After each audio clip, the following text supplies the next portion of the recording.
તો અત્યારે હાલ એક મહત્વપૂર્ણ સમાચાર સામે આવી રહ્યા છે, તેની પર નજર કરીએ તો ચાંગોદર પાસે દેવાયત ખબરના ડ્રાઈવર પર હુમલાનો મામલો સામે આવ્યો હતો, તેને લઈ અને અપડેટ અત્યારે હાલ સામે આવી રહી છે। દેવાયત ખબરે પોલીસની કામગીરી પર સવાલ ઉઠાવ્યા છે।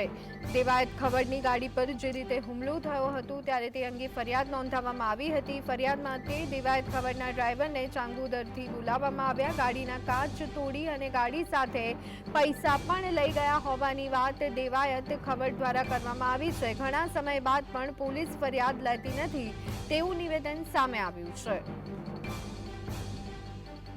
એવો લીગલ પ્રોસેસ કરવા એફઆઈઆર કરવા તો અમે એવા કેસો થવા માંડ્યા આ હતા અને આ નતા બનાવ જે માણસ સાથે બન્યો છે જે નામ લખાવે છે તો નામ લખવા કોઈ તૈયાર નથી। અરજી લ્યો સવારથી રાત્રે આઈ થિંક 1 વાગ્યા સુધી કાલે બપોરથી મારો માણસ આ પોલીસ સ્ટેશનમાં એફઆઈઆર ફડાવવા માટે બેઠો છે, લખાવે છે, લીગલ પ્રોસેસ છે, ગાડીનો કબજો એમની પાસે છે, પૈસા એમની પાસે છે, બધું તોડફોડ કરીને લઈ ગયા છે, છતાં બી હજી એફઆઈઆર ફાટી નથી। શું રીઝનથી એફઆઈઆર નથી ફાટી? ગુજરાતની જાહેર જનતાને જણાવો શું કારણથી એફઆઈઆર નથી ફાટી? હું લીગલ કરવા માંગુ છું, કાયદો હાથમાં લેવાની આપણે જરૂર નથી।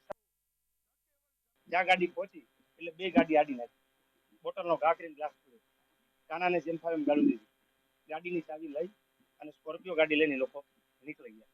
20 તારીખે રાત્રિનો આ બનાવ એટલે કાનાને મને ફોન આવ્યો ગાડી લઈને લોકો નીકળી ગયા, તું ઉભો રહે, ત્યાં હું 2 વાગે આવી